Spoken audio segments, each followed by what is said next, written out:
Credit card ಕಟ್ಟಿಲ್ಲ ಅಂದರೆ ಮನೆ ಹತ್ರ ಪೊಲೀಸರು ಬರೋದಾಗಿರ್ಬೋದು ಅಥವಾ ಒಂದು ರಿಕವರಿ ಏಜೆಂಟ್ಗಳು ಬರೋದಾಗಿರ್ಬೋದು, ಈ ರೀತಿಯ ಒಂದು ವಿಷಯಗಳಿಗೆ ಕಾನೂನಿನಲ್ಲಿ ಏನಾದರೂ ಹಿಡಿತಗಳಿದಾವ? ಬ್ಯಾಂಕ್ನವರು ಈಗ ಅವರ ಸೌಜನ್ಯಕ್ಕೋಸ್ಕರವಾಗಿ, ಅವರ ಸವಲತ್ತಿಗೋಸ್ಕರವಾಗಿ ಏಜೆಂಟ್ಗಳನ್ನ ನೇಮಿಸ್ಕೊಂಡಿದ್ದಾರೆ. ಈ ಏಜೆಂಟ್ಗಳು ಯಾವ ರೀತಿ ಇರ್ತಾರೆ ಅಂದರೆ, ಎಲ್ಲ ರೌಡಿಗಳು ಇಂಥವ್ರನ್ನೇ ಅವರು ನೇಮಿಸ್ಕೊಳ್ಳೋದು. ಕ್ರೆಡಿಟ್ ಕಾರ್ಡ್ ಡ್ಯೂಸ್ ಅಥವಾ micro finance what ever it may be, ಪೊಲೀಸರು ಏನಿರ್ತಾರೆ ಅವ್ರು ಮನೆ ಹತ್ರ ಬರೋ ಹೋಗಿಲ್ಲ ಅಂತ ನಾನು ಕೇಳಿದ್ದೀನಿ. ಪೊಲೀಸ್ನವರು ರಿಕವರಿ ಏಜೆಂಟ್ಗಳಲ್ಲ, ಪೊಲೀಸ್ನವರು ವಸೂಲಿ ಮಾಡೋದಕ್ಕೆ ಅಧಿಕಾರ ಇಲ್ಲ. ಒಂದು ನೋಟಿಸ್ ಕೊಟ್ಟಿರ್ತಾರೆ, ನಾನು ಕಟ್ಟಕ್ಕಾಗಿರೋದಿಲ್ಲ, ಬಾಪ ಕೋರ್ಟಲ್ಲಿ ಬಂದು ಮಾತಾಡಿ ನೀನು ಅಂತಾರೆ. ಈ ಜನಕ್ಕೆ ಕೋರ್ಟ್ ಅಂದಿದ ತಕ್ಷಣ ಕೈ ಕಾಲೆಲ್ಲ ಗಡಗಡ ಸ್ಟಾರ್ಟ್ ಆಗುತ್ತೆ, ಕೆಲವರಿಗೆ ಪೊಲೀಸ್ ಸ್ಟೇಷನ್ ಅಂತ ಸ್ಟಾರ್ಟ್ ಆಗುತ್ತೆ. ಅದಕ್ಕೆ ಎಷ್ಟು ಸಾಮಾನ್ಯ ಜನಗೆ ಕಾನೂನಲ್ಲಿ ಎಷ್ಟು ಸೆಕ್ಷನ್ಗಳಿದೆ, ಕಾನೂನು ಯಾವ ರೀತಿ ನಡೀತದೆ, ಕೋರ್ಟ್ ಏನು ನಡೀತದೆ ಅನ್ನೋ ಪರಿಜ್ಞಾನ ಇರೋದಿಲ್ಲ. ಸರ್, ನಾನು ಲೋನೇ ತಗೊಂಡಿಲ್ಲ ಸರ್, ನನ್ನ ಕೈ ಕ್ರೆಡಿಟ್ ಕಾರ್ಡೇ ಬಂದಿಲ್ಲ, ಇವಾಗ ನೋಡಿದ್ರೆ ಔಟ್ಸ್ಟ್ಯಾಂಡಿಂಗ್ ಪೇ ಮಾಡಿ ಅಂತಾರೆ. ಅದು ನಡೆಯೋದೇ ಇಲ್ಲ ಅಂತ ನಾನು ಹೇಳಲ್ಲ. ಕೆಲವು ಕಡೆ ಬ್ಯಾಂಕ್ನಲ್ಲೂ ಬ್ಯಾಂಕ್ನ ಅಧಿಕಾರಿಗಳು ಶಾಮೀಲಾಗಿ ಮಾಡಿರುವಂಥ ಇದಿರುತ್ತೆ. ಸರ್, ನಾವು ಹೋಗಿದ್ವಿ, FIR ಹಾಕಿದ್ರೆ ಹಾಕಲ್ಲ ಅಂದ್ರು ಕೆಲವು ಪೊಲೀಸರು, ತಗೊಳ್ಳೋದಿಲ್ಲ ನಮ್ಮ ಕೇಸ್ಗಳನ್ನ. ಈ ಪೊಲೀಸ್ನವರು ಸಾಮಾನ್ಯವಾಗಿ ಎಲ್ಲ ಕೇಸುಗಳಲ್ಲೂ FIR ದಾಖಲೆ ಮಾಡೋದಿಲ್ಲ. ಅದು ಕಾಗ್ನಿಜೆನ್ಸ್ ತಗೊಳ್ಳೋಂಥ ಕೇಸ್ ಇದ್ರೂ ಸಹ, ಆ ಮೆಟೀರಿಯಲ್ ಇದ್ರೂ ಸಹ ಇವ್ರು ನಾನ್ ಕಾಗ್ನಿಜಬಲ್ ರಿಪೋರ್ಟ್ ಹಾಕ್ಬಿಡ್ತಾರೆ. ಈ NCR ಅನ್ನೋ ಬಗ್ಗೆನೂ ಕೆಲವರಿಗೆ ಮಾಹಿತಿ ಇರೋದಿಲ್ಲ. ನನಗೆ ಪರ್ಸನಲ್ ಲೋನ್ ಕಟ್ಟಿಲ್ಲ, ನನ್ನ ಕೈಲಿ ಕಟ್ಟಕ್ಕೆ ಆಗಲ್ಲ, ಈಗ ನೀವು ಹೇಳಿ ದಿವಾಳಿ ಅಂತೇಳಿ, ಈ ಥರ ಸಂದರ್ಭಗಳು ನಮ್ಮನ್ನ ಜೈಲಿಗೆ ಹಾಕ್ಬಿಡ್ತಾರ ಅಂತ ಕೇಳ್ತಾರೆ ಕೆಲವರು. ನಾವು ತಪ್ಪು ಮಾಡಿದೀವಿ, ಕಟ್ಟಕ್ಕಾಗಿಲ್ಲ. ಹಾಯ್ ಹಲೋ ನಮಸ್ಕಾರ, ನೀವು ನೋಡ್ತಾ ಇದ್ದೀರ ಬಾಸ್ವಲ್ಲ, ನಾನು ಚಂದನ್. ಎಸ್, ಈಗ ನಮ್ಮ ಜೊತೆಗಿರುವಂಥವ್ರು ಮೋಸ್ಟ್ ಸೀನಿಯರ್ ಸಿವಿಲ್ ಹಾಗೂ ಕ್ರಿಮಿನಲ್ ಲಾಯರ್ ಅಂತಲೇ ಹೇಳ್ಬೋದು.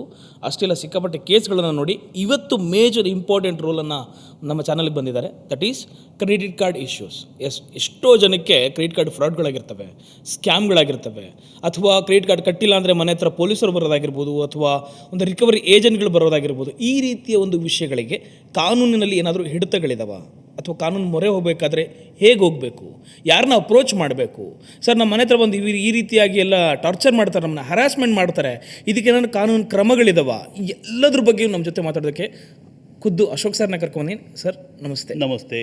ಕಾರ್ಯಕ್ರಮಕ್ಕೆ ಸ್ವಾಗತ ಸರ್, ಥ್ಯಾಂಕ್ ಯು ಸಿಕ್ಕಿದ್ದಕ್ಕೆ. ಸರ್, ಮೊದಲನೇದಾಗಿ ಈ ಒಂದು ಮೇಜರ್ ಪ್ರಶ್ನೆ ಏನು ಗೊತ್ತಾ ಸರ್, ಈಗ ಮೈಕ್ರೋ ಫೈನಾನ್ಸ್ಗಳಾಗಿರ್ಬೋದು ಅಥವಾ ಈ ರೀತಿಯ ಮೊಬೈಲ್ ಆ್ಯಪ್ಗಳಲ್ಲಿ ಲೋನ್ಗಳನ್ನು ತೊಗೊಂಡ್ಬಿಡ್ತಾರೆ. ಸಿಕ್ತು ಅಂತ ಪಟ್ ಅಂತ ತೊಗೊಂಡ್ಬಿಡ್ತಾರೆ, ಕಟ್ಟಕ್ಕಾಗಲ್ಲ ಅಥವಾ ಕಟ್ಟಿಲ್ಲ ಅಥವಾ ಕಟ್ಟಿದ್ರೂ ಕೂಡ NOCಗಳು ಸಿಗೋದಿಲ್ಲ.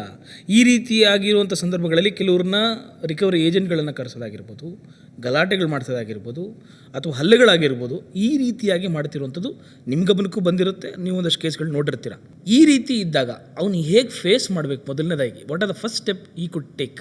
ಸಾಮಾನ್ಯವಾಗಿ ಕ್ರೆಡಿಟ್ ಕಾರ್ಡು ಮತ್ತು ಈ ಮೈಕ್ರೋ ಫೈನಾನ್ಸ್ಗಳಲ್ಲಿ ಸಾಲ ಮಾಡೋದು ಒಂದು ಇರಾದೆಯಿಂದ, ಅದನ್ನು ಮುಂಜಾಗ್ರತೆಯಿಂದ ಮಾಡಬೇಕು.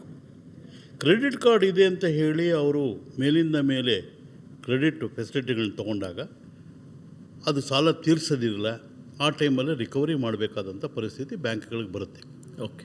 ಆದರೆ ಬ್ಯಾಂಕ್ನವರು ಈಗ ಅವರು ಸೌಜನ್ಯಕ್ಕೋಸ್ಕರವಾಗಿ, ಅವರ ಸವಲತ್ತಿಗೋಸ್ಕರವಾಗಿ ಏಜೆಂಟ್ಗಳನ್ನ ನೇಮಿಸ್ಕೊಂಡಿದ್ದಾರೆ ಕೆಲವರು. ಓಕೆ. ಈ ಏಜೆಂಟ್ಗಳು ಯಾವ ರೀತಿ ಇರ್ತಾರೆ ಅಂದರೆ, ಎಲ್ಲ ರೌಡಿಗಳು ಇಂಥವ್ರನ್ನೇ ಅವರು ನೇಮಿಸ್ಕೊಳ್ಳೋದು. ಓಕೆ. ಆದರೆ ಅದು ತಪ್ಪು ಅಂತ ಈ ಹಿಂದೆಯೇ ಸುಪ್ರೀಂ ಕೋರ್ಟು ಸುಮಾರು 2000ನೇ ಇಸ್ವಿನಲ್ಲೇ ಒಂದು ತೀರ್ಪು ಕೊಟ್ಟಿದ್ದಾರೆ. ಅದು ಯಾವುದಂದರೆ, ಈ Punjab national bank versus state of UP ಆ ಇದರಲ್ಲಿ ರಿಕವರಿ ಏಜೆಂಟ್ಗಳು ಏನು ಮಾಡಬೇಕು, ರಿಕವರಿ ಏಜೆಂಟ್ಗಳು ಯಾವ ರೀತಿ ವರ್ತನೆ ಮಾಡಬೇಕು ಅನ್ನೋ ಬಗ್ಗೆ ಕೂಲಂಕುಷವಾಗಿ ವಿವರಣೆ ಮಾಡಿದ್ದಾರೆ. ರಿಕವರಿ ಏಜೆಂಟ್ಗಳಿಗೆ ಯಾವುದೇ ರೀತಿ ಅದರಲ್ಲಿ ಹಕ್ಕು ಬಾಧ್ಯತೆ ಏನೂ ಇರೋದಿಲ್ಲ, ಅವ್ರ ಮನೆ ಮುಂದೆ ಬರೋ ಹಾಗಿಲ್ಲ. ಸೊ ಈ ರೀತಿ ಹರಾಸ್ಮೆಂಟ್ ಮಾಡಿದಾಗ ಕಾನೂನು ಪ್ರಕ್ರಿಯೆ ಅಂದರೆ ನಾನೇನಾದರೂ ಸ್ಟೆಪ್ ತೊಗೊಳ್ಳೋದಾಯ್ತು ಅಂದರೆ ಏನು ಮಾಡ್ಬೋದು ಸರ್ ಅಂತ ಕೇಳೋರಿಗೆ? ಆ ರೀತಿ ಬಂದಾಗ ನೀವು ಆ ವ್ಯಕ್ತಿಗೆ ಕರೆದು, ನೀನು ಮನೆ ಮುಂದೆ ಬರಬಾರ್ದಪ್ಪ, ನೀನು ದಯವಿಟ್ಟು ಹೋಗು, ಕಾನೂನು ಪ್ರಕಾರವಾಗಿ ಏನು ಕ್ರಮ ತಗೋಬೇಕೋ ಅದನ್ನು ತಗೋ, ನೀನು ನನಗೆ ನೋಟಿಸ್ ಕಳಿಸು, ನನಗೆ ಅದು ಉತ್ತರ ಕೊಡ್ತೀನಿ, ಆಮೇಲೆ ಕೋರ್ಟ್ಗೆ ಹೋಗು ಅಂತ ಹೇಳಬೇಕು. ಸೊ ಈಗ ನೀವು ಇನ್ನೊಂದು ಗಮನಿಸಿರ್ತೀರ, ಇತ್ತೀಚಿನ ದಿನಗಳಲ್ಲೇ ಕ್ರೆಡಿಟ್ ಕಾರ್ಡ್ದು ಡ್ಯೂಸು ಅಥವಾ ಈ ರೀತಿ ಅದು micro finance what ever it may be, ಈ ಕ್ರೈಮ್ ಅಂದರೆ ಈ ಒಂದು ಪೊಲೀಸವ್ರು ಏನಿರ್ತಾರೆ ಅವ್ರು ಮನೆ ಹತ್ರ ಬರೋ ಹೋಗಿಲ್ಲ ಅಂತ ನಾನು ಕೇಳಿದ್ದೀನಿ. ಅದು ಎಷ್ಟು ಮಟ್ಟಿಗೆ ಸರಿ ತಪ್ಪು ಸರ್ ನಂಗೆ ಗೊತ್ತಿಲ್ಲ. ಖಂಡಿತ ಪೊಲೀಸ್ನವ್ರಿಗೆ ಇದರಲ್ಲಿ ಅಧಿಕಾರ ವ್ಯಾಪ್ತಿನೇ ಇಲ್ಲ. ಪೊಲೀಸ್ನವರು ರಿಕವರಿ ಏಜೆಂಟ್ಗಳಲ್ಲ, ಪೊಲೀಸ್ನವರು ವಸೂಲಿ ಮಾಡೋದಕ್ಕೆ ಅಧಿಕಾರ ಇಲ್ಲ. ಓಕೆ. ಪೊಲೀಸ್ನವರು ಏನಾದರೂ ಹೊಡೆದಾಟ ಬಡದಾಟ ಆದಾಗ, ರಕ್ತಪಾತಗಳಾದಾಗ, ಗಲಾಟೆಗಳಾದಾಗ ಮಾತ್ರ ಅವರು ಕ್ರಮ ತಗೋಬೋದು. ಓಕೆ. ಇದು ಸಂಪೂರ್ಣವಾಗಿ ಸಿವಿಲ್ ಸಂಬಂಧವಾಗಿರೋದ್ರಿಂದ ಆ ರೀತಿಯಾದ ಕಂಪ್ಲೇಂಟ್ ಕೊಟ್ಟಾಗ ಅವರಿಗೆ ಒಂದು ಹಿಂಬರಹ ಕೊಡಬೇಕು. ಇದು ಸಿವಿಲ್ ಪ್ರಕರಣ, ಇದು ಸಿವಿಲ್ ನ್ಯಾಯಾಲಯದಲ್ಲಿ ಇತ್ಯರ್ಥ ಮಾಡ್ಕೊಳ್ಳಿ ಅಂತ ಕೊಡಬೇಕು. ಅಂದರೆ ಅವರು ಇಂಟರ್ಫಿಯರೆನ್ಸ್ ಆಗಂಗಿಲ್ಲ ಇದಕ್ಕೆ? ಖಂಡಿತ ಇಲ್ಲ ಸರ್. ಆ ರೀತಿ ಈಗ ಏಜೆಂಟ್ಗಳು ಒಂದು ಹರಾಸ್ಮೆಂಟ್ ಮಾಡೋದಾಗಿರ್ಬೋದು, ಈ ಥರ ಇದ್ದಾಗ ಖುದ್ದು ಅದರ ಗ್ರಾಹಕ ನಾವೇ ಇಟ್ಕೊಳ್ಳೋದು ಎಕ್ಸಾಂಪಲ್, ನಾನೇನಾದರೂ ಅವ್ರ ಮೇಲೆ ಕ್ರಮ ಕೈಗೊಳ್ಳಬೇಕು ಅನ್ನೋದಿತ್ತು ಅಂದರೆ ನಾನು ಏನು ಮಾಡಬೇಕು? ಖಂಡಿತ ಅವನ ವಿರುದ್ಧವಾಗಿ ನೀವು ಪೊಲೀಸ್ ಠಾಣೆ ಕಂಪ್ಲೇಂಟ್ ಕೊಡ್ಬೋದು. ಈಗ ಮನೆ ಮುಂದೆ ಬಂದು ಗಲಾಟೆ ಮಾಡ್ತಿರ್ತಾನೆ, ನೀವು ಹೇಳಿದ್ರೂ ಅವನು ಹೋಗೋದಿಲ್ಲ. ಹೌದು. ಆ ಸಂದರ್ಭದಲ್ಲಿ ನಿಮಗೆ ಪೊಲೀಸ್ ಸಹಾಯವಾಣಿ ಇದೆ. ಹಿಂದೆ 100 ಅಂತ ಇತ್ತು, ಈಗ ಅದನ್ನು ತಿದ್ದುಪಡಿ ಮಾಡಿ 112 ಅಂತ ಮಾಡಿದ್ದಾರೆ. ಓಕೆ. ನೀವು 112ಕ್ಕೆ ಫೋನ್ ಮಾಡಿದ್ರೆ ಈ ಹೊಯ್ಸಳ ವ್ಯಾನ್ನವ್ರು ಬಂದು ಅವ್ರನ್ನ ಸಂಬಂಧಪಟ್ಟ ಠಾಣಾಗೆ ಕರ್ಕೊಂಡು ಹೋಗ್ತಾರೆ. ಅಲ್ಲಿ ನಿಮ್ಮನ್ನು ಕರೆಸ್ತಾರೆ, ನೀವು ಅಲ್ಲಿ ಇತ್ಯರ್ಥ ಹೇಳ್ಬೋದು. ಸರ್, ಕೆಲವರು ಕ್ರೆಡಿಟ್ ಕಾರ್ಡ್ ಡ್ಯೂಸ್ಗಳು ಕಟ್ಟಿರೋದಿಲ್ಲ ಅಥವಾ ಕಟ್ಟಕ್ಕೂ ಆಗುವಂಥ ಪರಿಸ್ಥಿತಿ ನಿಜವಾಗೇ ಇರುತ್ತೆ. ಫಾರ್ ಎಕ್ಸಾಂಪಲ್, ನಾನು ಹಾಸ್ಪಿಟ್ಲಿಗೆ ಅಡ್ಮಿಟ್ ಆಗಿರ್ತೀನಿ ಅಂದ್ರೂ ಕೇಳೋದಿಲ್ಲ. ಕೆಲವರು ಅದನ್ನು ಅವಾಚ್ಯ ಶಬ್ದಗಳನ್ನು ಬೈದುವಾಗಿರ್ಬೋದು. ಆ ರೀತಿ ಮಾಡೋದ್ರಿಂದ ಅವ್ರ ಮೇಲೆ ಎಷ್ಟು ಪರಿಣಾಮ ಬೀಳುತ್ತೆ ಸರ್? ಇದ್ರ ಬಗ್ಗೆ ಯಾರು ಧಮಕಿಗಳಾಗ್ತಾರಲ್ಲ ಅವ್ರ ಮೇಲೆ ನೀವು ಕಾನೂನು ಕ್ರಮ ತಗೋಬೋದು. ಅವ್ರ ಮೇಲೆ ನೀವು ಪೊಲೀಸ್ ಸ್ಟೇಷನ್ ಕಂಪ್ಲೇಂಟ್ ಕೊಡ್ಬೋದು. ನೀವು ಹೋಗಿ ಪೊಲೀಸ್ ಕಂಪ್ಲೇಂಟ್ ಕೊಟ್ಟಾಗ ಪೊಲೀಸ್ನವರು ಅದನ್ನು ವಿಚಾರಣೆ ಮಾಡಿ ಅವ್ರ ಮೇಲೆ FIR ಹಾಕೋದಕ್ಕೂ ಅವಕಾಶ ಇದೆ ಕಾನೂನಲ್ಲಿ. Okay sir. ಎಲ್ಲಿ ಹೋಗ್ಬೇಕು ಸರ್? ಈಗ ಆ ಸಂಬಂಧಪಟ್ಟ ಸೈಬರ್ಗೆ ಹೋಗ್ಬೇಕಾ, ಇಲ್ಲ ನಾನು ನಮ್ಮ ಮನೆ ಹತ್ರ ಇರುವಂಥ ಪೊಲೀಸ್ ನಿಮ್ಮ ಮನೆ ಹತ್ತಿರ ನಿಮ್ಮ ವ್ಯಾಪ್ತಿಯಲ್ಲಿ ಯಾವ ಪೊಲೀಸ್ ಸ್ಟೇಷನ್ ಬರುತ್ತೋ ನಿಮ್ಮ ಜುರಿಸ್ಡಿಕ್ಷನ್ನಲ್ಲಿ ಆ ಠಾಣೆಗೆ ಹೋಗಿ ನೀವು ಪೊಲೀಸ್ ಕಂಪ್ಲೇಂಟ್ ಕೊಡ್ಬೋದು. ಅವ್ರನ್ನ ಕರೆಸಿ ವಿಚಾರಣೆ ಮಾಡ್ತಾರೆ. ಆಮೇಲೆ ಅವರು FIR ಹಾಕೋವಂಥ ಸಂದರ್ಭ ಅಂದರೆ FIR ಹಾಕ್ತಾರೆ. ಇಲ್ದಿರೆ ಅವರು ಒಂದು ತಿಳುವಳಿಕೆ ಪತ್ರ ಅಂತ ಕೊಟ್ಟು ಅಕ್ನಾಲಜ್ಮೆಂಟ್ ಅಂತ NCR ಅಂತ ಮಾಡ್ತಾರೆ. ಈ NCR ಅನ್ನೋ ಬಗ್ಗೆನೂ ಕೆಲವರಿಗೆ ಮಾಹಿತಿ ಇರೋದಿಲ್ಲ. NCR ಅಂದರೆ ನಾನ್ ಕಾಗ್ನಿಜಬಲ್ ರಿಪೋರ್ಟ್ ಅಂತ. ಆದರೆ ಅವನು ಅವ್ಯಾಚ್ಯ ಶಬ್ದಗಳಲ್ಲಿ ಬೈದು ಇದು ಮಾಡೋದು, ಅದು ನಾನ್ ಕಾಗ್ನಿಜಬಲ್ ರಿಪೋರ್ಟ್ ಆಗೋದಿಲ್ಲ. ಓಕೆ. ಒತ್ತಡದಿಂದ ಅವರು ಆ ರೀತಿ ಮಾಡಿರ್ತಾರೆ. ಅಂತಹ ಸಂದರ್ಭದಲ್ಲಿ ಗ್ರಾಹಕ ಏನು ಮಾಡಬಹುದು ಅಂದರೆ, ಯಾವುದಾದ್ರು ಕಾನೂನು ತಜ್ಞರನ್ನ ವಿಚಾರ ಮಾಡಿ ಆ ಮೇಲಧಿಕಾರಿಗಳಿಗೆ ಅಂದರೆ ACPಗೆ, DCPಗೆ ಮತ್ತು ಕಮಿಷನರ್ ತನಕನೂ ಒಂದು ರಿಜಿಸ್ಟರ್ಡ್ ಪೋಸ್ಟ್ನಲ್ಲಿ ಒಂದು ಪೋಸ್ಟ್ ಕಳಿಸ್ಬೇಕು. ಓಕೆ. ಆ ಪೋಸ್ಟ್ ಕಳಿಸ ಆದ ಮೇಲೆ ನೀವು ಅವರು ಯಾರೂ ಸಾಮಾನ್ಯವಾಗಿ ಉತ್ತರ ಕೊಡೋದಿಲ್ಲ. ಓಕೆ. ಆ ಉತ್ತರ ಕೊಡದೇ ಇರೋಂಥ ಸಂದರ್ಭದಲ್ಲಿ ಈ ಕಂಪ್ಲೇಂಟ್ ಏನು ಕೊಟ್ಟಿರ್ತೀರ ನೀವು ಠಾಣಾ ವ್ಯಾಪ್ತಿನಲ್ಲಿ, ಆ ಅಕ್ನಾಲಜ್ಮೆಂಟ್ ಮೇಲೆ ನೀವು ಕ್ರಿಮಿನಲ್ ಕೇಸ್ ಒಂದು ಮ್ಯಾಜಿಸ್ಟ್ರೇಟ್ ಮುಂದೆ ಒಬ್ಬರು ಸೂಕ್ತ ವಕೀಲರನ್ನ ನೇಮಕ ಮಾಡಿಕೊಂಡು ಅವ್ರ ಮುಂದೆ ಒಂದು ಪ್ರೈವೇಟ್ ಕಂಪ್ಲೇಂಟ್ ಹಾಕ್ಬೋದು. ಓಕೆ. ಎಸ್. ಆ ಪ್ರೈವೇಟ್ ಕಂಪ್ಲೇಂಟ್ನಲ್ಲಿ ನಾವು ಅದನ್ನು FIR ಹಾಕಿ ಅಂತ ಕೇಳಿದಾಗ ಅದನ್ನು ಆ ಸಂಬಂಧಪಟ್ಟ ಸೇಮ್ ಅದೇ ಠಾಣೆಗೆ ಅದು ರೆಫರ್ ಮಾಡ್ತಾರೆ. ಓಕೆ. ಆ ರೆಫರ್ ಮಾಡಿದಂಥ ಸಂದರ್ಭದಲ್ಲಿ ಅವ್ರು ಯಾವುದೇ ಪರಿಸ್ಥಿತಿಯಲ್ಲಿ ಅದನ್ನು ರಿಫ್ಯೂಸ್ ಮಾಡೋಂಗಿಲ್ಲ. ಅವ್ರ ಮೇಲೆ FIR ಹಾಕಲೇಬೇಕು. FIR ಹಾಕಿ ಅದು ವಿಚಾರ ಮಾಡಿ ಅವನ ಮೇಲೆ ಏನಿದೆ ಕಾನೂನು ಕ್ರಮ ತಗೋಬೋದು. ಯೂಶಲಿ ಈ ಒಂದು ನೋಟಿಸ್ ಬರುತ್ತೆ ಸರ್, ನಾನು ನೋಟಿಸ್ನ ಫಾಲೋ ಅಪ್ ಮಾಡ್ತೀನಿ, ನಾನು ಕೋರ್ಟಿಗೆ ಬರ್ತೀನಿ ಸರ್, ಯಾವುದೋ ಒಂದು ಕ್ರೆಡಿಟ್ ಕಾರ್ಡ್ದು ಇಟ್ಕೊಳ್ಳೋಣ ಅಥವಾ ಮೈಕ್ರೋ ಫೈನಾನ್ಸ್ ಇಟ್ಕೊಳ್ಳೋಣ, ಒಂದು ನೋಟಿಸ್ ಕೊಟ್ಟಿರ್ತಾರೆ, ನಾನು ಕಟ್ಟಕ್ಕಾಗಿರೋದಿಲ್ಲ, ಬಾಪ ಕೋರ್ಟಲ್ಲಿ ಬಂದು ಮಾತಾಡಿ ನೀನು ಅಂತಾರೆ. ಈ ಜನಕ್ಕೆ ಕೋರ್ಟ್ ಅಂದಿದ ತಕ್ಷಣ ಕೈಕಾಲೆಲ್ಲ ಗಡಗಡ ಸ್ಟಾರ್ಟ್ ಆಗುತ್ತೆ, ಕೆಲವರಿಗೆ ಪೊಲೀಸ್ ಸ್ಟೇಷನ್ ಅಂತ ಸ್ಟಾರ್ಟ್ ಆಗುತ್ತೆ. ಹೇಗೆ ನಡೀತೆ ಸರ್ ಕಾನೂನು ಪ್ರಕ್ರಿಯೆ? ಯಾವ ಥರ ಇದೆ? ಎಷ್ಟು ಸ್ಟ್ರಾಂಗ್ ಇದೆ ನಮ್ಮ ಕಾನೂನನ್ನು ತಿಳ್ಕೊಬೇಕು. ಕಾನೂನು ಈಗ ಸುವ್ಯವಸ್ಥೆ ಇರೋದೇ ಕಾನೂನು ನಮ್ಮಲ್ಲಿರೋದು 3: ಶಾಸಕಾಂಗ, ಕಾರ್ಯಾಂಗ ಮತ್ತು ನ್ಯಾಯಾಂಗ. ಈ ಶಾಸಕಾಂಗ, ಕಾರ್ಯಾಂಗ ಅದು ಗೌರ್ಮೆಂಟ್ ಬಾಡಿ, ಅದು ಜನಪ್ರತಿನಿಧಿಗಳು ಜನಗಳು ನಡೆಸೋದು. ಅದು ನ್ಯಾಯಾಂಗ ಇಂಡಿಪೆಂಡೆಂಟ್ ಬಾಡಿ. ಇದು ಇದರ ಮೇಲೆ ಯಾವುದೇ ರೀತಿ ಶಾಸಕಾಂಗ ಆಗಲಿ ಕಾರ್ಯಾಂಗ ಆಗಲಿ ಒತ್ತಡ ಹೇರೋದಾಗಲಿ ಅವ್ರನ್ನ ಇಂಟರ್ಫಿಯರ್ ಮಾಡೋವಂಥದ್ದಾಗಲಿ ಇಲ್ಲ. ಓಕೆ. ಅದು ಇಂಡಿಪೆಂಡೆಂಟ್ ಬಾಡಿ ಆಗಿರೋದು ಇಲ್ಲಿ ಸಕ್ರಮವಾಗಿ ನಡೀತದೆ ಅಂತ ನನ್ನ ಭಾವನೆ. Okay sir. ಹೇಗೆ ನಡೆಯುತ್ತೆ ಸರ್ ಆ ಪ್ರಕ್ರಿಯೆ ತಿಳ್ಕೊಬೋದು? ಅಂದರೆ ಈಗ ಒಂದು ನೋಟಿಸ್ ಕೊಡ್ತಾರೆ, ನಾನು ಯಾರನ್ನ ಲಾಯರ್ ನೀಡಬೇಕಾ ಅಥವಾ ಇಟ್ಟ ಮೇಲೆ ಅಲ್ಲಿನ ಪ್ರೊಸೀಜರ್ ಏನಿರುತ್ತೆ, ಎಷ್ಟು ತಗೊಳುತ್ತೆ ಆ ಥರ? ಈಗ ನೋಟಿಸ್ ಬಂದಾಕ್ಷಣ ಕೋರ್ಟಿಂದ ನೋಟಿಸ್ ಬರಬೇಕು ನಿಮಗೆ. ಲಾಯರಿಂದ ನೋಟಿಸ್ ಬಂದಿದ್ದಕ್ಕೆ ಲಾಯರ್ ಮುಖಾಂತರ ನೀವು ಇದು ಉತ್ತರ ಕೊಡ್ಬೋದು, ಅಥವಾ ನೀವೇ ಖುದ್ದಾಗಿ ಆ ಲಾಯರ್ಗೆ ನೀವು ಉತ್ತರ ಕೊಡ್ಬೋದು. ಲಾಯರ್ನೇ ನೇಮಕ ಮಾಡಬೇಕು ಅನ್ನೋದು ಏನೂ ಇಲ್ಲ. ಓಕೆ. ಆ ವ್ಯಕ್ತಿಗೆ ಕಾನೂನು ಕ್ರಮ ಗೊತ್ತಿರಬೇಕಷ್ಟೇ. ಕರೆಕ್ಟ್. ಕಾನೂನು ಪ್ರಕ್ರಿಯೆ ಗೊತ್ತಿದ್ದಾಗ ಆ ವ್ಯಕ್ತಿನೇ ಅದಕ್ಕೆ ಸೂಕ್ತವಾದ ಉತ್ತರ ಕೊಡ್ಬೋದು. ಓಕೆ. ಸೊ ಅವರೇ ರಿಪ್ಲೈ ಮಾಡ್ಬೋದು. ಸೊ ಈ ಕೋರ್ಟಿಂದ ಬಂದಾಗ ಹೇಗೆ ಸರ್ ಅದನ್ನು ಹೇಗೆ ಸಾಲ್ವ್ ಮಾಡ್ಕೋಬೇಕಾಗುತ್ತೆ? ಕೋರ್ಟಿಂದ ಬಂದಾಗಲೂ ಸಹ ಕೋರ್ಟ್ನಲ್ಲಿ ಹೋಗಿ ಕೋರ್ಟ್ನಲ್ಲೂ ಪಾರ್ಟಿ ಇನ್ ಪರ್ಸನ್ ಅಂತ ನಾವು ಖುದ್ದಾಗಿ ನಮಗೆ ಕಾನೂನು ಕ್ರಮ ಚೆನ್ನಾಗಿ ಗೊತ್ತಿದೆ. ಕಾನೂನು ಕಲಮುಗಳು, ಸೆಕ್ಷನ್ಗಳು, ಅದು ಯಾವ ರೀತಿ ನಡೀಬೇಕು ಅನ್ನೋದು ನನಗೆ ಗೊತ್ತಿದೆ ಅಂದರೆ ನಾವು ಖುದ್ದಾಗಿ ನಾವೇ ನಡೆಸ್ಬೋದು. ಆದರೆ ಎಷ್ಟೋ ಸಾಮಾನ್ಯ ಜನಗೆ ಕಾನೂನಲ್ಲಿ ಎಷ್ಟು ಸೆಕ್ಷನ್ಗಳಿದೆ, ಕಾನೂನು ಯಾವ ರೀತಿ ನಡೀತದೆ, ಕೋರ್ಟ್ ಏನು ನಡೀತದೆ ಅನ್ನೋ ಪರಿಜ್ಞಾನ ಇರೋದಿಲ್ಲ. ಅಂಥ ಸಂದರ್ಭದಲ್ಲಿ ನೀವು ಸೂಕ್ತವಾಗಿ ಯಾವುದಾದ್ರು ಒಬ್ಬ ತಜ್ಞ ವಕೀಲರನ್ನು ನೇಮಿಸ್ಕೊಳ್ಳೋದು ಸೂಕ್ತ. ಸರ್, ಇನ್ನೊಂದಷ್ಟು ಪ್ರಶ್ನೆಗಳು ನಮ್ಮ ಕಮೆಂಟಲ್ಲಿ ಬಂದಿರುತ್ತೆ, ಅದನ್ನು ಕೇಳ್ತೀನಿ. ಸರ್, ನಾನು ಲೋನೇ ತೊಗೊಂಡಿಲ್ಲ ಸರ್, ನನ್ನ ಕೈ ಕ್ರೆಡಿಟ್ ಕಾರ್ಡೇ ಬಂದಿಲ್ಲ, ಇವಾಗ ನೋಡಿದ್ರೆ ಔಟ್ಸ್ಟ್ಯಾಂಡಿಂಗ್ ಪೇ ಮಾಡಿ ಅಂತಾರೆ, ಇವಾಗ ನೋಡಿದ್ರೆ ಇಷ್ಟು ಅಮೌಂಟ್ ನೀವು ಕಟ್ಟಬೇಕಾಗಿದೆ ಅಂತಾರೆ, ಫ್ರಾಡ್ ಆಗಿದೆ ಅಂತಾರೆ. ಈ ರೀತಿಯ ಒಂದು ಸಂದರ್ಭನ ಹೇಗೆ ಎದುರಿಸೋದು ಸರ್? ಇದು ಸಾಮಾನ್ಯವಾಗಿ ನಡೆಯೋದಿಲ್ಲ.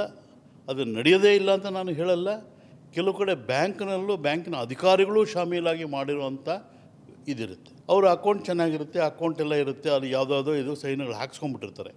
ಆ ಸೈನ್ಗಳು ಹಾಕ್ಸ್ಕೊಂಡ್ಬಿಟ್ಟಾಗ ಇವ್ರು ನೋಡದೆ ಅವರ ಭರವಸೆ ಮೇಲೆ ಅವ್ರ ಗುಡ್ ಫೇತ್ ಅಂತ ಹೇಳ್ತೀವಿ ಅದನ್ನು. Okay, trust and good faith. Okay, ಅಂದರೆ ಸೈನ್ ಹಾಕ್ಸ್ಕೊಂಡ್ಬಿಡ್ತಾರೆ. ಆದರೆ ಅದು ತಪ್ಪು. ಯಾವುದೇ ಸಹಿ ಮಾಡೋದಕ್ಕೆ ಮುಂಚಿತವಾಗಿ ನೀವು ಅದು ಸಂಪೂರ್ಣವಾಗಿ ಭರ್ತಿ ಆಗಿದೆಯಾ, ಏನಕ್ಕೆ ಸಹಿ ಮಾಡ್ತಿದ್ದೀರಾ ಅನ್ನೋದು ತಿಳ್ಕೊಂಡು ನೀವು ಸಹಿ ಮಾಡಿ. ಕ್ರೆಡಿಟ್ ಕಾರ್ಡ್ ಕೊಡ್ತಾನೆ ಅಷ್ಟು ಪುಸ್ತಕ ತಗೊಂಬಿಡೋರೆ ಜಾಸ್ತಿ ಇವತ್ತು. ತಗೋ ಉಜ್ಜು, ಯೂಸ್ ಮಾಡು ಅಂತ. ಖಂಡಿತ. ಬಟ್ ಇದು ನಿಮಗೂ ಗೊತ್ತಿರುತ್ತೆ, ಇವತ್ತು ಸುಲಭವಾಗಿ ಸಿಕ್ಬಿಡುತ್ತೆ ಎಲ್ರಿಗೂ ಕ್ರೆಡಿಟ್ ಕಾರ್ಡ್. ಒಂದು 20,000 ಸಂಬಳ ಇರೋನಿಗೂ ಕ್ರೆಡಿಟ್ ಕಾರ್ಡ್ ಸಿಗುತ್ತೆ, 50,000 ಸಂಬಳ ಇರೋನಿಗೂ ಸಿಕ್ಬಿಡುತ್ತೆ. ಇದನ್ನು ಬಳಕೆದಾರರು ಎಷ್ಟು ಹುಷಾರಾಗಿರಬೇಕು? ಬಿಕಾಸ್ ಕಾನೂನು ಚೌಕಟ್ಟು ಏನಿದಾವೆ ನಮ್ಗೆ ಗೊತ್ತಿಲ್ಲದಿರೋ ಎಲ್ಲೆಲ್ಲೋ ನಾವು ಸ್ವೈಪ್ ಮಾಡಿಬಿಟ್ಟಿರ್ತೀವಿ, ಅಥವಾ ನಮಗೆ ಗೊತ್ತಿಲ್ಲದಿರೋ ಎಲ್ಲ ಫ್ರಾಡ್ನೆಸ್ ಆಗಿಬಿಟ್ಟಿರುತ್ತೆ. ಎಲ್ಲೋ ಕಂಪ್ಲೇಂಟ್ ಕೊಟ್ಟರೆ ಇದು ಉತ್ತಮ ಆಗಿರುತ್ತೆ ಸರ್. ಇದು ಅಂದರೆ ಸ್ಟ್ರಾಂಗ್ ಕೇಸ್ ಆಗಿ ನಿಂತ್ಕೊಂಡು. ಈಗ ಬ್ಯಾಂಕ್ಗಳಿಗೆ ಸಂಬಂಧಪಟ್ಟಂಗೆ ಬ್ಯಾಂಕಿನಲ್ಲೇ ರಿಸರ್ವ್ ಬ್ಯಾಂಕ್ ಆಫ್ ಇಂಡಿಯಾನಲ್ಲಿ ಓಂಬಡ್ಸ್ಮ್ಯಾನ್ ಅಂತ ಒಂದು ಸಂಸ್ಥೆ ಇದೆ. ಓಕೆ, ಅದು ನೀವು ಕೇಳಿದ್ರಲ್ಲ ಅಂತ ನನ್ನ ಭಾವನೆ. No idea sir. ಓಂಬಡ್ಸ್ಮ್ಯಾನ್ ಅಂದರೆ ಮಧ್ಯಸ್ಥಿಕೆದಾರರು ಅಂತ. ರಿಸರ್ವ್ ಬ್ಯಾಂಕ್ ಆಫ್ ಇಂಡಿಯಾನಲ್ಲಿ, ಈಗ ನಮ್ಮ ಬೆಂಗಳೂರಿನಲ್ಲಿ ರಿಸರ್ವ್ ಬ್ಯಾಂಕ್ ಆಫ್ ಇಂಡಿಯಾ ಇದೆ, ಅಲ್ಲೇ ಒಂದು ಇದಿದೆ. ಅವ್ರ ಹತ್ರ ಬೇಕಾದ್ರೂ ನಾವು ಕಂಪ್ಲೇಂಟ್ ಮಾಡ್ಬೋದು. ಓಕೆ. ಅಥವಾ ಆ ಶಾಖಾ ಅಧಿಕಾರಿಗಳಿಗೆ, ಆ ಬ್ಯಾಂಕಿನ ಮ್ಯಾನೇಜರ್ ಮೇಲಾಧಿಕಾರಿಗಳಿಗೆ ನಾವು ಕಂಪ್ಲೇಂಟ್ ಮಾಡ್ಬೋದು. ಈ ರೀತಿ ಫ್ರಾಡ್ ಆಗಿದೆ, ನೀವು ಇದನ್ನು ಸರಿ ಮಾಡಿ, ಇಲ್ಲದೇ ನಾವು ನಿಮ್ಮ ಮೇಲೆ ಕಾನೂನು ಕ್ರಮ ತಗೋತೀವಿ ಅಂತ ನಾವು ಹೇಳ್ಬೋದು. ಸರ್, ಇನ್ನೊಂದು ವಿಷಯ ಕೇಳಿರ್ತೀರ, ನಿಮಗೇನು ಹೊಸದಲ್ಲ ಸರ್. ನಾವು ಹೋಗಿದ್ವಿ, FIR ಹಾಕಿದರೆ ಹಾಕಲ್ಲ ಅಂದರು ಕೆಲವು ಪೊಲೀಸರು, ತಗೊಳ್ಳೋದಿಲ್ಲ ನಮ್ಮ ಕೇಸ್ಗಳನ್ನ. 20,000 ಅಂದರೆ 20,000 ಏನೆಲ್ಲ ದಿನ ಆಗದೆ ನಡ್ರಿ ಅಂತ ಹೇಳ್ಬಿಡ್ತಾರೆ ಅಂತೆಲ್ಲ ಕೇಳಿರ್ತಿರ್ತಾವೆ. ಆ ಸಂದರ್ಭನ ಹೇಗೆ ಎದುರಿಸ್ಬೇಕು ಸರ್? ಹೌದು, ಈ ಪೊಲೀಸ್ನವರು ಸಾಮಾನ್ಯವಾಗಿ ಎಲ್ಲ ಕೇಸುಗಳಲ್ಲೂ FIR ದಾಖಲಾತಿ ಮಾಡೋದಿಲ್ಲ. ಓಕೆ. ಅವರು ಯಾವುದೇ ಕಂಪ್ಲೇಂಟ್ ತೊಗೊಂಡ್ರು ಅದನ್ನು ವಿಚಾರಣೆ ಮಾಡಿ ಆ ವ್ಯಕ್ತಿನ ಕರೆಸಿ ಆ ನಂತರ ಅವರು FIR ಹಾಕಬೇಕು ಅಥವಾ ಒಂದು ಎಂಡಾರ್ಸ್ಮೆಂಟ್ ಕೊಡಬೇಕು ಅಂತ. ಆದರೆ ನೀವು ಸಾಮಾನ್ಯವಾಗಿ ನೋಡಿರ್ತೀರ, ಪೊಲೀಸ್ ಸ್ಟೇಷನ್ಗೆ ಹೋದ ತಕ್ಷಣ ಒಂದು ಕೊಟ್ಟು ಕಳ್ಸಪ್ಪ, ಅವ್ರಿಗೆ ಒಂದು NCR ಕೊಟ್ಟು ಕಳ್ಸಪ್ಪ. ಹೌದು. ಹಿಂದೆ ಎಲ್ಲ ಅಕ್ನಾಜ್ಮೆಂಟ್ ಅಂತ ಕೊಡೋರು. ಅಕ್ನಾಜ್ಮೆಂಟ್ ಕೊಟ್ಟ ಮೇಲೆ ಅದನ್ನು ವಿಚಾರ ಮಾಡಿ FIR ಹಾಕೋರು. ಈಗ ಹೋಗಿದ ತಕ್ಷಣ ಒಂದು NCR ಕೊಟ್ಬಿಡ್ತಾರೆ. ಓಕೆ. ಈ NCR ಅಂದರೆ ಏನು ಅನ್ನೋದು ಸಾಮಾನ್ಯ ಜನಕ್ಕೆ ಗೊತ್ತಿಲ್ಲ. ಪೊಲೀಸ್ ಸ್ಟೇಷನ್ಗೆ ಹೋಗಿದ್ದು ಅವ್ರು ಅಕ್ನಾಜ್ಮೆಂಟ್ ಕೊಟ್ಬಿಟ್ಟಿದ್ದಾರೆ, ನನಗೆ ಆಗೋಗುತ್ತೆ ಅಂತ ಹೇಳ್ಕೊಳ್ತಾರೆ. ಅದು NCR ಅಂದರೆ ಅದನ್ನು FIR ಅಲ್ಲ, ಅದು. ಓಕೆ. ಅದು ನಾನ್ ಕಾಗ್ನಿಜಬಲ್ ರಿಪೋರ್ಟ್. ಅದು ಕಾಗ್ನಿಜೆನ್ಸ್ ತಗೊಳ್ಳೋಂಥ ಕೇಸ್ ಇದ್ದರೂ ಸಹ, ಆ ಮೆಟೀರಿಯಲ್ ಇದ್ದರೂ ಸಹ ಇವ್ರು ನಾನ್ ಕಾಗ್ನಿಜಬಲ್ ರಿಪೋರ್ಟ್ ಹಾಕಿಬಿಡ್ತಾರೆ. ಓಕೆ. ಅಂಥ ಸಂದರ್ಭದಲ್ಲಿ ನಾವು ಠಾಣೆಯ ಮೇಲಧಿಕಾರಿಗಳು ಅಂದರೆ ACP, DCP ಮತ್ತು ಕಮಿಷನರ್ಗೆ ಒಂದು ಲೆಟರ್ ಬರೀಬೋದು, ರಿಜಿಸ್ಟರ್ಡ್ ಪೋಸ್ಟ್ ಅಕ್ನಾಮ್. ಯಾಕೆಂದರೆ ನಮಗೆ ದಾಖಲೆ ಬೇಕು, ನಾವು ಅವ್ರು ಕಳಿಸಿದ್ದೀವಿ ಅನ್ನೋದಕ್ಕೆ ದಾಖಲೆ ಬೇಕು. Okay. Registered post acknowledgement due, RPAD ಅಂತ ನಮ್ಮಲ್ಲಿ ಕಾನೂನು ಭಾಷೆನಲ್ಲಿ ಹೇಳ್ತೀವಿ.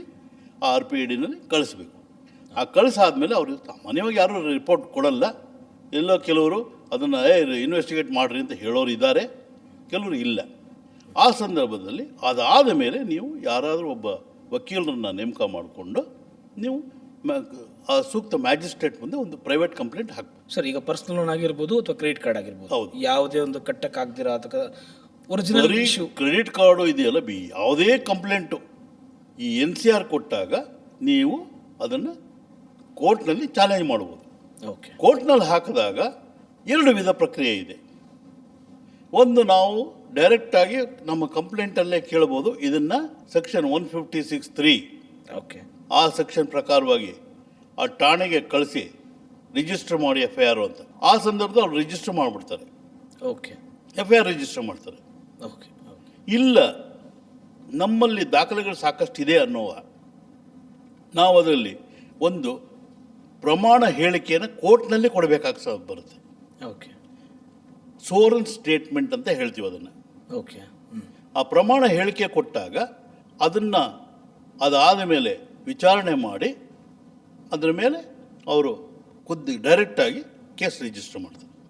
ಕೇಸ್ ರಿಜಿಸ್ಟರ್ ಮಾಡಿದಾಗ ಅದನ್ನು ಅವ್ರನ್ನ ಅರೆಸ್ಟ್ ಮಾಡೋದು, ಸಮನ್ಸ್ ಕೊಡೋದು ಎಲ್ಲ ಪ್ರಕ್ರಿಯೆಗಳು ಕ್ರಿಮಿನಲ್ ಕೇಸಲ್ಲಿ ನಡೀತದೆ. ಈ ಕಾನೂನು ಕ್ರಮಗಳನ್ನು ನಾವು ತಿಳ್ಕೋಬೇಕಾದ್ರೆ ಯಾವುದೊಂದು ಕಟ್ಟಿಲ್ಲ ಅಂತಂದರೆ ಹೇಗೆ ಫೇಸ್ ಮಾಡಬೇಕು ಅನ್ನೋದಾಗಿರ್ಬೋದು, ಅಥವಾ ತಗೋಬೇಕಾದ್ರೆ ತಗೋಬಾರ್ದಾ, ಅಥವಾ ಕಾನೂನು ಮುಖಾಂತರನೇ ನಾನು ಈಗ ಹೋಗ್ಬೇಕಾ ಇಂಥದಕ್ಕೆ ಅಂತಂದರೆ ಇಂಥ ತಪ್ಪುಗಳನ್ನು ಮಾಡಬೇಡಿ, ಈ ಥರ ವಿಚಾರಗಳಿಲ್ಲ ಅಂತ ಏನೋ ಹೇಳೋದಿತ್ತು ಅಂದರೆ ಹೇಳ್ಬೋದಾ? ಸಾಮಾನ್ಯವಾಗಿ ನಾವು ಕ್ರೆಡಿಟ್ ಕಾರ್ಡು ತಗೊಂಡಾಗ ನಮ್ಮ ಬಳಕೆ ಎಷ್ಟಿದೆ, ನಾವು ಅದು ತೀರುವಳಿ ಮಾಡೋದಕ್ಕೆ ನಮ್ಮ ಯೋಗ್ಯತೆ ಎಷ್ಟಿದೆ, ಅಷ್ಟರ ಬಗ್ಗೆ ಮಾತ್ರ ನಾವು ಅದನ್ನು ಬಳಕೆ ಮಾಡಬೇಕು. ಅದಕ್ಕಿಂತ ಹೆಚ್ಚಾಗಿ ಬಳಕೆ ಮಾಡೋದು, ತೊಂದರೆಗೆ ಸಿಗಾಕೊಳ್ಳೋದು ಅವರು ಸ್ವಯಂಕೃತ ಅಪರಾಧ ಅಂತ ನಾನು ಹೇಳ್ತೀನಿ. ನಿಮ್ಮ ಕೈಲಿ ಅದು ನನ್ನ ವೈಯಕ್ತಿಕ ಅಭಿಪ್ರಾಯ. ಅದು ಬೇರೆಯವರ ಅಭಿಪ್ರಾಯಗಳು ಬೇರೆ ಥರ ಇರಬಹುದು, ಅದು ಅವರ ವಿವೇಚನೆಗೆ ಬಿಟ್ಟಿದ್ದು. ಸರ್, ಯಾವುದಾದ್ರೂ ಒಂದು ಸನ್ನಿವೇಶ ಎಕ್ಸಾಂಪಲ್ ಕೊಡ್ಬೋದು? ಯಾವ್ದಾರ ನಡೆದಿರುವಂಥ ಕೇಸು ಈ ರೀತಿ ಇತ್ತು, ಇದನ್ನು ಹೀಗೆ ಸಾರ್ಟ್ ಔಟ್ ಆಗಿದೆ, ಅಥವಾ ಈ ಥರ ಸೊಲ್ಯೂಷನ್ ಕೊಟ್ಟಿದ್ದೀವಿ ಅಂತಂದರೆ ಯಾವ್ದಾರ ಹೇಳ್ಬೋದಾ? ಕ್ರೆಡಿಟ್ ಕಾರ್ಡಲ್ಲಿ ಬಳಕೆ ಮಾಡ್ಕೊಂಡ್ಬಿಟ್ಟಿದ್ದೀವಿ, ನಮಗೆ ಆಸ್ತಿ ಇಲ್ಲ, ಬೇರೆ ಸಂಪಾದನೆಯೂ ಇಲ್ಲ, ಬೇರೆ ಯಾವುದೂ ಇದು ವ್ಯವಸ್ಥೆ ಇಲ್ಲ, ತಿರುವಳಿ ಮಾಡ್ಕೊಳ್ಳೋಕ್ಕೂ ಆಗೋದಿಲ್ಲ ಅನ್ನುವಾಗ ನಾವು ಕೋರ್ಟ್ನಲ್ಲಿ ಇನ್ಸಾಲ್ವೆನ್ಸಿ ಕೇಸ್ ಅಂತ ಹಾಕೋಬಹುದು. ದಿವಾಳಿ ಕೇಸ್ ಅಂತ ಅದನ್ನು. ಅವನು ದಿವಾಳಿ ಎದ್ದೋಗಿದ್ದಾನೆ, ಅವನ ಮೇಲೆ ಯಾವುದು ಆ ದಿವಾಳಿ ಕೇಸ್ನಲ್ಲಿ ಅವನು ಇನ್ಸಾಲ್ವೆಂಟ್ ಅಂತ ಹೇಳಿ ಕೋರ್ಟ್ ಡಿಕ್ಲೇರ್ ಮಾಡಿದಾಗ ಅವನ ಮೇಲೆ ಬ್ಯಾಂಕ್ನವರಾಗಲಿ ಬೇರೆ ವ್ಯಕ್ತಿಗಳಾಗಲಿ ಯಾವುದೇ ವ್ಯಕ್ತಿಗಳು ಅವನ ಮೇಲೆ ಯಾವುದೇ ಜಾರಿ ಕ್ರಮ ತಗೊಳ್ಳೋದಕ್ಕೆ ಅವಕಾಶ ಇಲ್ಲ. ನನಗೆ ಪರ್ಸನಲ್ ಲೋನ್ ಕಟ್ಟಿಲ್ಲ, ನನ್ನ ಕೈಲಿ ಕಟ್ಟಕ್ಕೆ ಆಗಲ್ಲ, ಈಗ ನೀವು ಹೇಳಿ ದಿವಾಳಿ ಅಂತ ಹೇಳಿದ್ರಿ, ಈ ಥರ ಸಂದರ್ಭಗಳು ನಮ್ಮನ್ನ ಜೈಲಿಗೆ ಹಾಕ್ಬಿಡ್ತಾರ ಅಂತ ಕೇಳ್ತಾರೆ ಕೆಲವರು. ನಾವು ತಪ್ಪು ಮಾಡಿದೀವಿ, ಕಟ್ಟಕ್ಕಾಗಿಲ್ಲ, ಅಥವಾ ಬ್ಯಾಂಕ್ ಅವರು ಈ ರೀತಿ ಒಂದು ಕೇಸನ್ನು ಮೊಕದ್ದಮೆ ಹೂಡಿದಾಗ ನಮ್ಮ ಮೇಲೆ ನಾವೇನೋ ಜೈಲಿಗೆ ಹೋಗುವಂಥ ಸಂದರ್ಭಗಳು ಬರ್ತಾವ? ಖಂಡಿತ ಇಲ್ಲ, ಖಂಡಿತ ಇಲ್ಲ, ಖಂಡಿತ ಇಲ್ಲ. ಯಾಕೆಂದರೆ ಇದು ಸಂಪೂರ್ಣ ಸಿವಿಲ್ ಪ್ರಕ್ರಿಯೆ ಆಗಿರೋದ್ರಿಂದ ಯಾವುದೇ ಸಂದರ್ಭದಲ್ಲಿ ಅವ್ರನ್ನ ಜೈಲಿಗೆ ಅಟ್ಟೋದಕ್ಕೆ ಆಗೋದಿಲ್ಲ. ಜೈಲಿಗೆ ಯಾವಾಗ ಅಟ್ಟುತ್ತಾರೆ ಅಂದರೆ ಕೋರ್ಟ್ನಲ್ಲಿ ಬ್ಯಾಂಕಿನ ಪರವಾಗಿ ತೀರ್ಪಾಗಿ ಅದು ವಸೂಲಿ ಅಮಲ್ ಜಾರಿ ಕ್ರಮ ಅಂತ ತಗೊಳ್ತೀವಿ, ಎಕ್ಸಿಕ್ಯೂಷನ್ ಕೇಸ್ ಅಂತ ಹಾಕ್ತೀವಿ ನಾವು. ಆ ಎಕ್ಸಿಕ್ಯೂಷನ್ ಕೇಸ್ ಹಾಕಿದಾಗ ಅಲ್ಲಿ ನಾವು ಕಟ್ಟಲಿಕ್ಕೆ ಆಗೋದಿಲ್ಲ ಅನ್ನೋ ಸಂದರ್ಭದಲ್ಲಿ ಅವನ್ನ ಜೈಲಿಗೆ ಕಳಿಸ್ಬೋದು. ಅದು ಲಿಮಿಟೆಡ್ ಆಗಿ 7 ದಿವಸ, 14 ದಿವಸ, 21 ದಿವಸ. ಅಂಥ ಸಂದರ್ಭದಲ್ಲಿ ಅವನ ಜೈಲಿಗೆ ಕಳಿಸಿ ಅಂತ ಹೇಳೋ ವ್ಯಕ್ತಿನೇ ಅವನಿಗೆ ಆಗುವಂಥ ಕಂಪ್ಲೀಟ್ ಖರ್ಚು ವೆಚ್ಚಗಳನ್ನ ಭರಿಸ್ಬೇಕು. ಬ್ಯಾಂಕ್ನವ್ರು ಕಳಿಸ್ಬೇಕು ಅಂತ ಹೇಳ್ತಾರೆ, ಬ್ಯಾಂಕ್ನವ್ರು ಕಳಿಸ್ಬೇಕು ಅನ್ನೋವಾಗ ಅವನು ಸುಮ್ಮನೆ ಕಳ್ಸೋಕ್ಕಾಗಲ್ಲ. ಅವನು ಜೈಲು ಕಳಿಸಿದ್ರೆ ಜೈಲಿನಲ್ಲಿ ಊಟ ಹಾಕೋರು ಯಾರು? ಅವನು ದಿನದ ಇಷ್ಟು ಬತ್ತಿ ಅಂತ ಹೇಳಿ ಅದನ್ನ ಫಿಕ್ಸ್ ಮಾಡಿರ್ತಾರೆ. ಬತ್ತಿ ಕಟ್ಟಿದ್ರೆ ಅವನ ಜೈಲಿಗೆ ಕಳಿಸ್ತಾರೆ, ಇಲ್ದ್ರೆ ಇಲ್ಲ. ಅದಕ್ಕಿಂತ ಬ್ಯಾಂಕ್ ಅವ್ರು ಸುಮ್ಮನಾಗಿ ಬಿಡೋಣ ಅಂತಾರೆ ಮೋಸ್ಟ್ಲಿ. ಸರ್, ಒಂದು ಎಕ್ಸಾಂಪಲ್ ಕೊಡ್ತೀನಿ, ಒಂದು ಕೇಸ್ದು, ಅದನ್ನ ನೀವು ವಿವರಿಸ್ಬೋದಾ?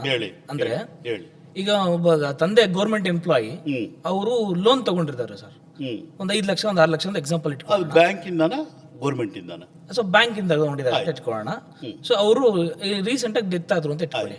ಈಗ ಮಗನಿಗೆ ಕೆಲಸ ಸಿಗಬೇಕು ಅಂದ್ರೆ, ಗೌರ್ಮೆಂಟ್ ಎಂಪ್ಲಾಯ್ ಇರೋದ್ರಿಂದ ಮಗನಿಗೆ ಕೆಲಸ ಸಿಗಬೇಕು ಅಂದ್ರೆ, ಬಾಪ ನೀನು ಲೋನ್ ಕ್ಲಿಯರ್ ಮಾಡ್ಕೊಂಡು ಬಾ, ಇಲ್ಲ ಅಂದ್ರೆ ನಿನಗೆ ಕೆಲಸ ಸಿಗಲ್ಲ ಅಂತ ಹೇಳಿದ್ದಾರೆ. ಸೊ ಈ ಗೌರ್ಮೆಂಟ್ ಕೆಲಸಕ್ಕೂ ಈ ಪರ್ಸನಲ್ ಲೋನ್ಗೂ ಸಂಬಂಧಗಳು ಇದಾವ ಅನ್ನೋದೊಂದು. ಗೌರ್ಮೆಂಟ್ ಸಾಲ ಇದ್ರೆ ಮಾತ್ರ ಗೌರ್ಮೆಂಟ್ನವರು ನೀವು ಸಾಲ ತೀರಿಸು ಅಂತ ಕೇಳೋ ಅಧಿಕಾರ ಇದೆ. ಆ ವ್ಯಕ್ತಿ ಬ್ಯಾಂಕಿನ ಸಾಲ ಏನಾದ್ರು ಇದ್ದು, ಬ್ಯಾಂಕಿಂದ ಇದ್ದು, ಅದು ಬ್ಯಾಂಕಿನ ಸಾಲ ಮಾಡಿದಾಗ ಗೌರ್ಮೆಂಟ್ ಪರ್ಮಿಷನ್ ತಗೊಂಡು ಸಾಲ ತಗೊಂಡಿದ್ರೆ ಆಗ ಅಬ್ಲಿಗೇಷನ್ ಇರುತ್ತೆ, ಇಲ್ದರೆ ಇಲ್ಲ. ಫಾರ್ ಎಕ್ಸಾಂಪಲ್, ಈಗ ಇನ್ನೊಂದು ಹಿಂಗೆ ತಗೋಣ, ಒಂದು ಕ್ರೆಡಿಟ್ ಕಾರ್ಡ್ ತಗೊಂಡಿರ್ತೀವಿ, ತಗೊಂಡಿರೋರು ಡೆತ್ ಆಗ್ಬಿಟ್ಟಿದ್ದಾರೆ, ಬಟ್ ಸ್ವೈಪ್ ಮಾಡಿಬಿಟ್ಟಿದ್ದಾರೆ, ಒಂದು 50,000, 60,000, 1 ಲಕ್ಷ, 2 ಲಕ್ಷ. ಈಗ ಡೆತ್ ಆಗಿದ್ದಾರೆ, ಈಗ ಮನೆಯವ್ರ ಮೇಲೆ ಬಾಧಿತ ಆಗುತ್ತಾ ಇದು? ಅಂದ್ರೆ ಪ್ರೆಷರ್ ಬೀಳುತ್ತಾ ಮನೆಯವ್ರ ಮೇಲೆ, ಇದು ಕಟ್ಟಲೇಬೇಕು? ಖಂಡಿತ ಖಂಡಿತ ಖಂಡಿತ ಖಂಡಿತ ಖಂಡಿತ ಬರುತ್ತೆ. ಯಾಕೆಂದರೆ ಹಿಂದೂ ವಾರಿಸು ಕಾನೂನು ಅಂದರೆ ಹಿಂದೂ ಸಕ್ಸೆಷನ್ ಆ್ಯಕ್ಟ್, ಅದರ ಪ್ರಕಾರವಾಗಿ ಯಾವುದೇ ವ್ಯಕ್ತಿ ಯಾವುದೇ ಆಸ್ತಿ ಮೇಲೆ ಅಧಿಕಾರ ಚಲಾಯಿಸೋಕ್ಕಾಗಲಿ ಅಥವಾ ಆತ ಮಾಡಿರೋ ಸಾಲ ಬಗ್ಗೆ ಆಗಲಿ ಎರಡನ್ನೂ ತೀರಿಸೋ ಬಾಧ್ಯತೆ ಮಕ್ಕಳಿಗಿರುತ್ತೆ. ಮಕ್ಕಳಿಗೆ ಆಸ್ತಿ ಹಕ್ಕು ಮಾತ್ರ ಬರೋದಿಲ್ಲ. ಎಲ್ಲರೂ ತಿಳ್ಕೊಂಡ್ರೆ ಸಾಮಾನ್ಯವಾಗಿ ಮಕ್ಕಳಿಗೆ ಆಸ್ತಿ ಹಕ್ಕು, ನಮ್ಮ ಅಪ್ಪನ ಆಸ್ತಿ ನನಗೆ ಬರಬೇಕು ಅಂತ ತಿಳ್ಕೊತಾರೆ. ಅವನ ಅಪ್ಪನ ಸಾಲನೂ ಅವ್ರಿಗೆ ಬರಬೇಕು. ಸೊ ಹಾಗಿದ್ರೆ ಕಟ್ಟೇ ತಿರ್ಬೇಕು, ಖಂಡಿತ ತಿರ್ಬೇಕು. ಅದನ್ನ ನೀವೇನೋ ಹೇಳಿದ್ರಲ್ಲ, ಆ ರೀತಿ ಕ್ಲೋಸ್ ಮಾಡೋದು ಅದೆಲ್ಲ ಏನೂ ಆಗಲ್ಲ ಇದರಲ್ಲಿಂದ. ಅವ್ರು ಡೆತ್ ಆಗಿದ್ದಾರೆ, ಅದು ಮುಗೀತು. ಇಲ್ಲ, ಮಾಡ್ಲಿಕ್ಕೆ ಅಥವಾ ಅಪ್ಪಿತಪ್ಪಿ ಇನ್ಶೂರೆನ್ಸ್ ತಗೊಂಡಿದ್ರೆ ಓಕೆ ಅದು. ಇನ್ಶೂರೆನ್ಸ್ ಇದ್ದರೆ ಬರುತ್ತೆ. ಇನ್ಶೂರೆನ್ಸ್ ಇಲ್ಲದೆ ಇದ್ದರೆ ಮಗ ಅಥವಾ ಮಗಳು, ಈಗ ಮಗ ಮತ್ತು ಮಗಳು ಹಿಂದೆ ಇರಲಿಲ್ಲ, 2005ರಿಂದ ಮಗಳಿಗೂ ಸಹ ಆಸ್ತಿ ಹಕ್ಕು ಸಮನಾಗಿ ಕೊಟ್ಟಿರೋದ್ರಿಂದ ಬರೀ ಆಸ್ತಿ ಹಕ್ಕು ಮಾತ್ರ ತಗೊಳ್ಳೋದಿಲ್ಲ, ಅವಳು ಆ ವ್ಯಕ್ತಿಯ ಸಾಲನೂ ತಗೋತಾಳೆ. ಬಟ್ ಈಗ ಸರ್ ನಮ್ಮ ಹತ್ರ ಕಟ್ಟಕ್ಕೆ ದುಡ್ಡಿಲ್ಲ ಸರ್ ಅಂದರೆ ಕಾನೂನು ಕ್ರಮ ಏನಾನ ಇದೆ ಸರ್ ಅದಕ್ಕೆ? ದಿವಾಳಿ, ಅವಾಗ ದಿವಾಳಿ ಸೂಟ್ ಹಾಕ್ಕೊಂಡು ಅವನು ಇನ್ಸಾಲ್ವೆಂಟ್ ಅಂತ ಡಿಕ್ಲೇರ್ ಮಾಡಿಕೊಂಡು, ಆ ಇನ್ಸಾಲ್ವೆಂಟ್ ಅದು ಡಿಕ್ಲೇರ್ ಮಾಡ್ಕೊಂಡ್ಮೇಲೆ ಆ ವ್ಯಕ್ತಿ ಹೆಸರಿನಲ್ಲಿ ಮುಂದೆ 12 ವರ್ಷಗಳ ತನಕ ಯಾವುದೇ ಆಸ್ತಿ ಇರಬಾರ್ದು ಅವನ ಮೇಲೆ. ಮುಂದಿನ 12 ವರ್ಷಗಳವರೆಗೂ ಯಾವುದೇ ಆಸ್ತಿ ತೊಗೊಳ್ಬಾರ್ದು. ಯಾವುದೇ ಆಸ್ತಿ ಅವನು 12 ವರ್ಷದಲ್ಲಿ ತೊಗೊಂಡು ಅವನ ಸಂಪಾದನೆ ಊರ್ಜಿತ ಆಯಿತು ಅಂದರೆ ಅವ್ನ ಸಾಲ ತೀರಿಸೋ ಬಾಧ್ಯತೆ ಅವನ ಮೇಲೆ ಬರುತ್ತೆ. ಸೊ ಅವ್ನು ದುಡಿಯೋಕ್ಕೆ ಸ್ಟಾರ್ಟ್ ಮಾಡಿದ್ರು ಅಟ್ಲೀಸ್ಟ್ ಕಟ್ಟಲೇಬೇಕು. ಹೌದು, ಮಗಳು ದುಡಿದ್ರು ಕಟ್ಟಬೇಕು, ಮಗ ದುಡಿದ್ರು ಕಟ್ಟಲೇಬೇಕಾಗುತ್ತೆ. ಹೌದು, ಖಂಡಿತ. Okay, thank you so much sir, ಇಷ್ಟೊಂದು ಇನ್ಫಾರ್ಮೇಷನ್ ಕೊಟ್ಟಿದ್ದು ಥ್ಯಾಂಕ್ ಯು. ಸೊ ನೋಡಿದ್ರಲ್ಲ, ಯಾವ ರೀತಿ ಸಾಲಗಳನ್ನು ಮಾಡ್ಕೊಂಡು ಕಟ್ಟಕ್ಕಾಗ್ದಿರ್ಬೇಕಾದ್ರೆ ಅಥವಾ ಕಾನೂನು ಕ್ರಮಗಳು ಏನೇನಿರ್ತವೆ, ಅಥವಾ ಕಟ್ಟಬೇಕಾಗಿರುವಂಥ ಮನೆಯವರಲ್ಲೇ ಡೆತ್ ಆದಾಗ ಮನೆಯವ್ರ ಮೇಲೆ ಎಷ್ಟು ಪ್ರೆಷರ್ ಇರುತ್ತೆ, ಅವರು ಕೂಡ ಕಟ್ಟಲೇಬೇಕು, ಅಥವಾ ಕಟ್ಟಕ್ಕಾಗಿಲ್ಲ ಅಂದರೆ ಅದಕ್ಕೆ ಏನು ಮಾಡ್ಬೋದು ಅನ್ನೋ ಅಷ್ಟು ಸಲಹೆಗಳನ್ನು ಕೊಟ್ಟಿದ್ದಾರೆ. ಸೊ ನೋಡ್ತಾ ಇರಿ ಬಾಸ್ವಾಲ, ಇದೇ ರೀತಿ ಮತ್ತಷ್ಟು ವಿಡಿಯೋಗಳನ್ನ ಮತ್ತೆ ತರ್ತಾ ಇರ್ತೀನಿ. This is Chandan signing off, bye. Bosswala. Be the boss.